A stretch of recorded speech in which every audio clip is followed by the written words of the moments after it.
Jemaat yang dikasihi oleh Tuhan, Shalom. Majelis Jemaat mengucapkan terima kasih kepada segenap jemaat yang berkenan mengikuti ibadah pada saat ini.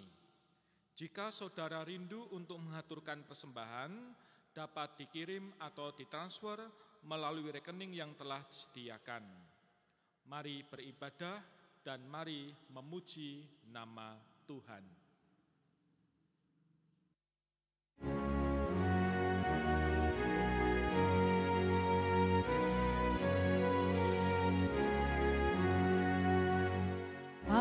Mari semua yang maha besar, nyanyikan syukur dengan bergema, perisai umatnya yang maha besar.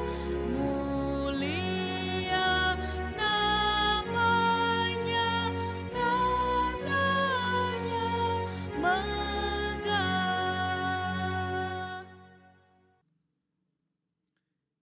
Saudara-saudara, ibadah ini berlangsung di dalam nama Allah, Bapa, Anak, dan Roh Kudus.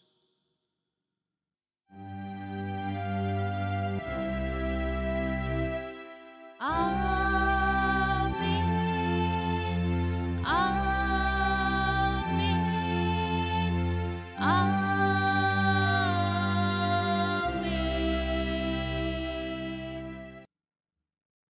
Kasih karunia dan damai sejahtera dari Allah Bapa kita dan dari Tuhan Yesus Kristus menyertai saudara sekalian. Sidang jemaat yang terkasih, kasih Kristus memiliki daya menghidupi dan memerdekakan. Dalam Kristus Allah menjadi sama dengan manusia. Dalam Kristus Allah menyatakan anugerah bagi umat dan menjadi penolong untuk umat melakukan kebenaran. Pada Minggu Paskah ke-6 ini, kita diajak untuk mengalami kasih Allah, supaya di dalam kasih itu kita hidup di dalam kebenaran dan menyatakan kebenaran Allah melalui tutur kata dan perbuatan kita. Mari kita memuji nama Tuhan.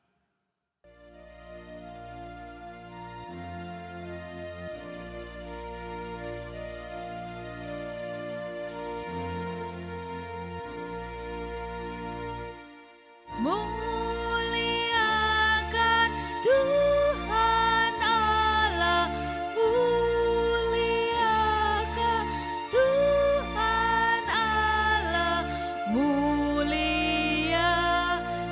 pimpinannya dalam kasih sayangnya. Kau dekat dengan firman-Mu, Kau dekat dengan firman-Mu, ya berfirmanlah ya Tuhan, kami siap mendengar.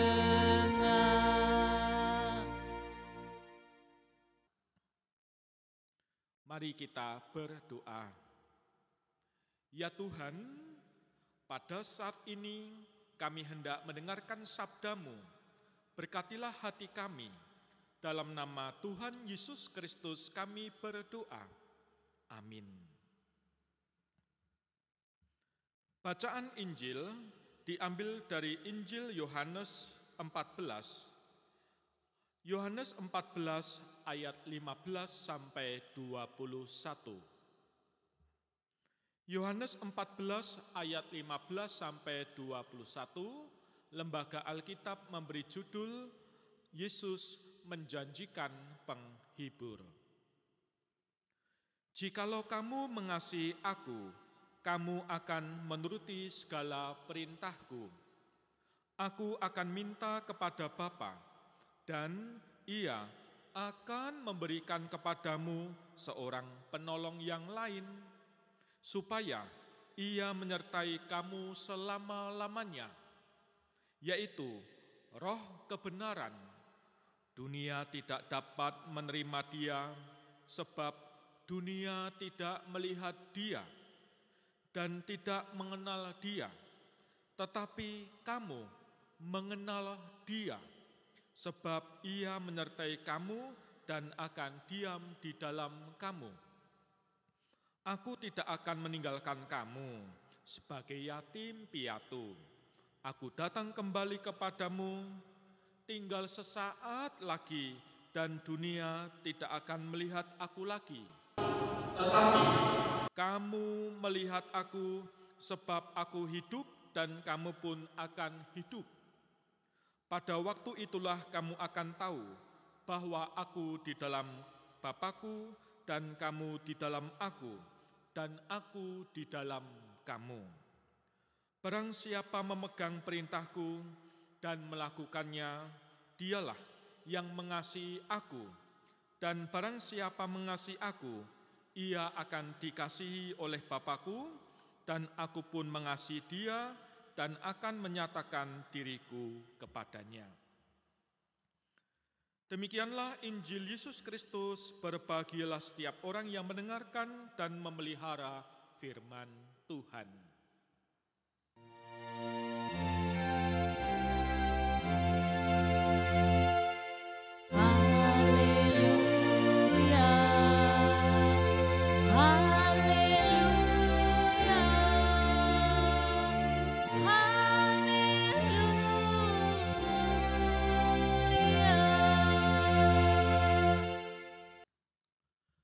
Saudara-saudara yang terkasih, kasih dalam kehidupan orang Kristen menjadi kata yang punya daya luar biasa. Bahkan kasih dipercaya menjadi bagian terkuat. Kasih adalah suatu perintah dan mandat dari Tuhan, namun untuk bisa mengasihi dengan daya yang menghidupkan orang atau pihak lain yang kita kasihi bukanlah sesuatu hal yang mudah dilakukan. Bukanlah sebuah tindakan yang mudah. Tidak sedikit tindakan dengan mengatasnamakan kasih justru membelenggu dan mematikan. Salah satu penyebab kesulitan untuk mengasihi adalah ketidakmampuan melakukan trading place, yaitu menempatkan diri pada posisi orang lain. Banyak orang tidak mampu melakukannya karena mereka biasanya hanya mampu untuk menerima, menilai, mengelola, serta mengontrol emosi dirinya dan orang lain di sekitarnya. Atau bahkan kemampuan untuk dapat bersikap baik kepada orang lain layaknya seperti keluarga sendiri sangat rendah. Saudara-saudara, sesungguhnya hanya kasih Kristuslah yang punya daya menghidupi dan memerdekakan. Dalam Kristus Allah menjadi sama dengan manusia. Dalam Kristus, Allah memahami kebutuhan dasar umat dan menjadi penolong untuk umat melakukan kebenaran. Melalui pemberitaan firman saat ini, umat diajak untuk mengalami kasih Kristus, sehingga mampu mewujudkan kebenaran dalam hidup dengan dasar kasih Kristus. Saudara-saudara, sebagaimana bacaan pada firman saat ini dari Yohanes 14 ayat 15 sampai dengan 21. Perasaan ditinggalkan itu adalah perasaan yang tidak enak. Apalagi ditinggalkan oleh orang yang sangat kita kasihi, seperti ada ruang kosong di dalam hati. Menjalani hari lalu terasa gamang, membingungkan, karena kita kehilangan sosok yang biasanya bersama dengan kita. Jika tidak diatasi, maka akan mendatangkan rasa frustasi. Itulah sebabnya kekosongan itu harus diisi dengan hal yang positif dan bermakna. Saudara, Tuhan Yesus hendak meninggalkan para murid. Namun Tuhan tidak ingin para murid berada dalam kegamangan. Perkataan dalam Yohanes 14 disampaikan oleh Tuhan Yesus sebagai pesan-pesan terakhir sebelum memasuki jalan salib. Kelak sesudah menempuh jalan salib dan dibangkitkan, para murid memang tidak akan lagi melihat Yesus secara fisik. Tidak. Walaupun demikian, bukan berarti bahwa Sang Guru Yesus menelantarkan mereka para murid. Tidak. Yesus memberikan seorang penolong, yaitu Roh kebenaran yang akan menyertai para murid. Kehidupan para murid selepas kepergian Yesus akan diisi dan dijalani bukan dalam perasaan kehilangan, melainkan oleh kuasa Roh Kudus. Mereka akan dikuatkan untuk memegang dan melakukan perintah Tuhan. Jemaat yang terkasih, ada kalanya hati orang percaya dapat menjadi kosong dan gamang, seakan-akan Tuhan terasa begitu jauh dan diam saja. Saat itu terjadi, maka percayalah bahwa kita tidak sendirian. Ingat, untuk tetap fokus dan setia kepada perintah Yesus. Dalam kesetiaan yang tulus, Tuhan akan hadir memberikan pertolongan-pertolongan yang nyata.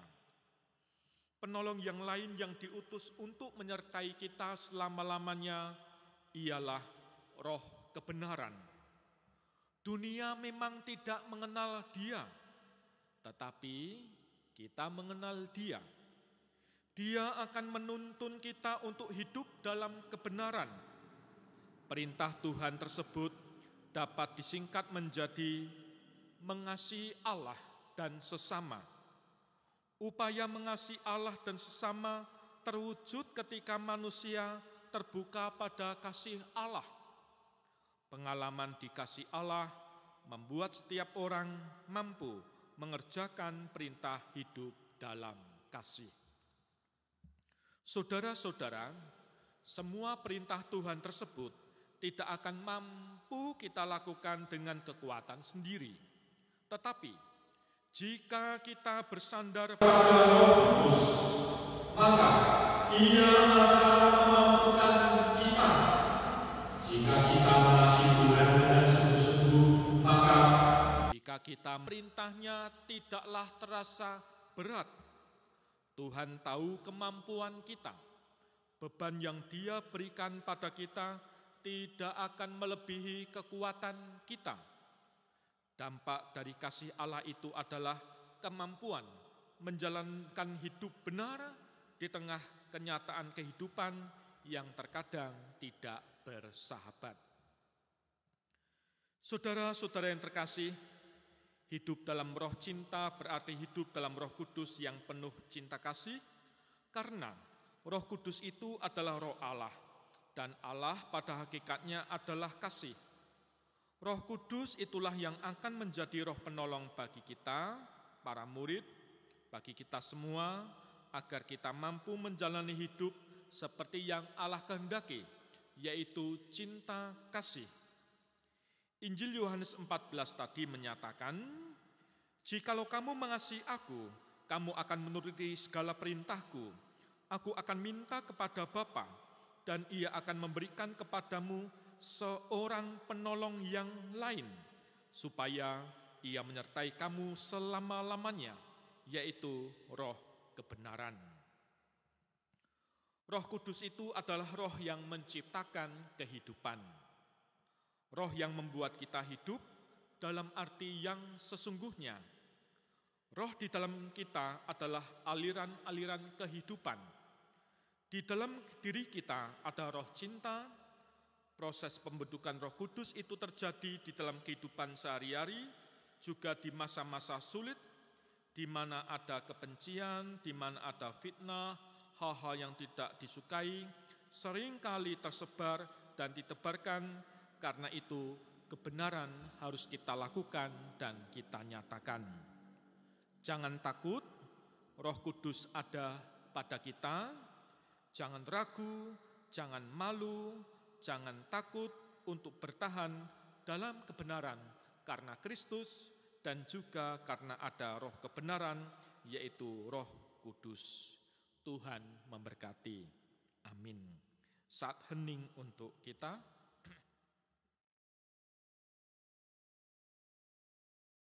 Saat hening selesai. Marilah kita meneguhkan iman percaya kita dan mengucapkan bersama-sama pengakuan iman rasuli.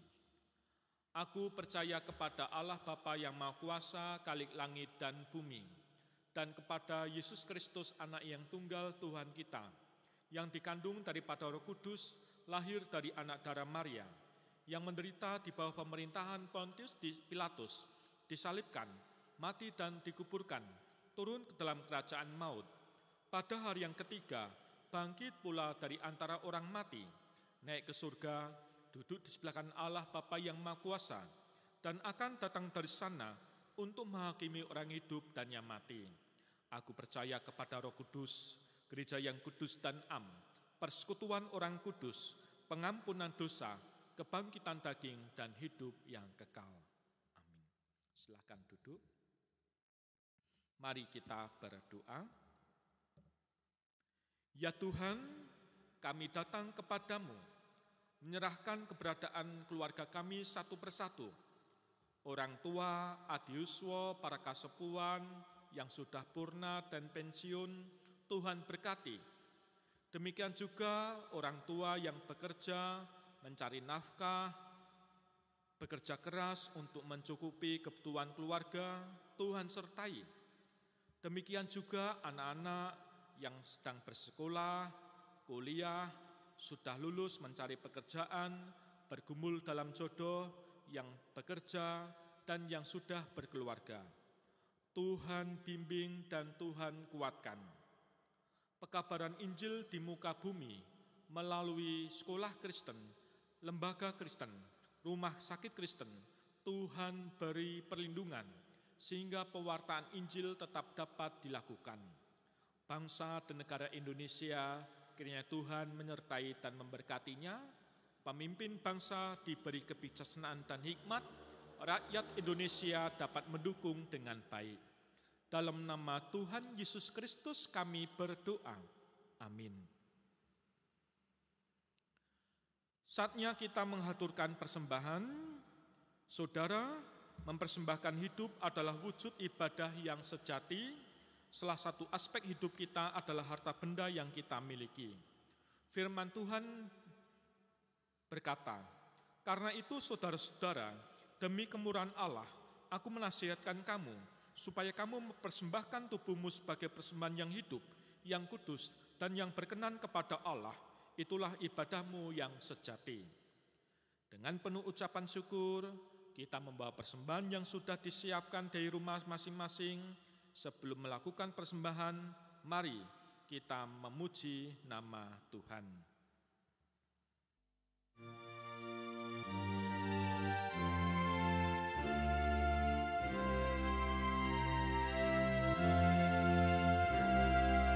Bawa persembahanmu dalam rumah Tuhan dengan rela hatimu, janganlah jemu.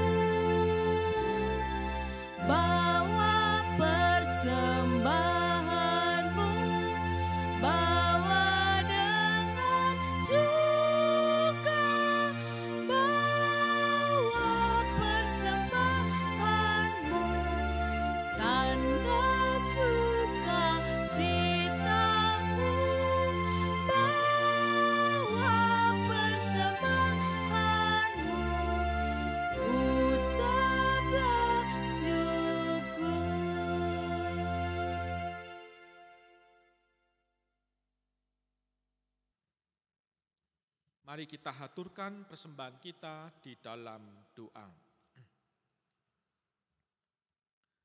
Sekarang ini ya Allah, kami bersyukur kepadamu dan memuji nama-Mu yang agung itu. Sebab siapakah kami sehingga kami mampu memberikan persembahan sukarela seperti ini?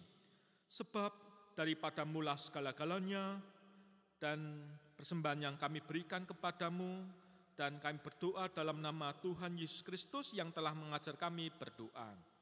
Bapa kami yang di surga, dikuduskanlah nama-Mu, datanglah kerajaan-Mu, jadilah kehendak-Mu di bumi seperti di surga. Berikanlah kami pada hari ini makan kami yang cukupnya, dan ampunilah kami akan kesalahan kami, seperti kami juga mengampuni orang yang bersalah kepada kami. Dan janganlah membawa kami dalam pencobaan, tetapi lepaskanlah kami daripada yang jahat. Karena Engkaulah yang punya kerajaan dan kuasa, serta kemuliaan sampai selama-lamanya. Amin. Saudara-saudara, mari kita menyanyikan nyanyian pengutusan. Mari kita memuji nama Tuhan.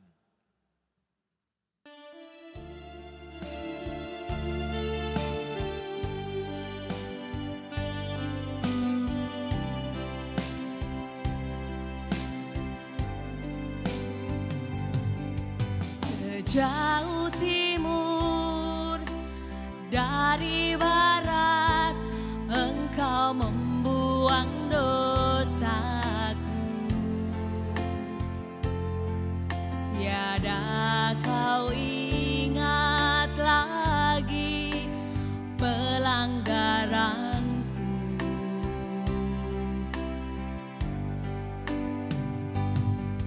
Jauh ke dalam Kau melemparkan dosaku. Tiada Kau perhitungkan kesalahanku. Betapa besar kasih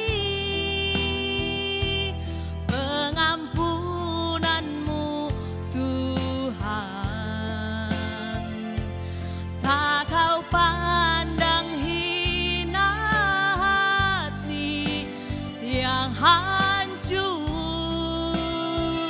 Oh, oh, ku berterima kasih kepadamu ya Tuhan. Pengampunan yang Kau beri, pulihkanku.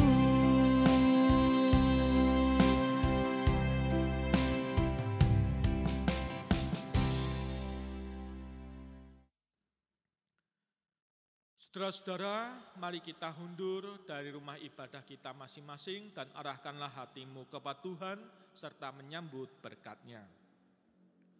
Damai sejahtera dan kasih dengan iman dari Allah Bapa dan dari Tuhan Yesus Kristus menyertai saudara sekalian, kasih karunia menyertai semua orang yang mengasihi Tuhan kita Yesus Kristus dengan kasih yang tidak binasa. Amin. Amin.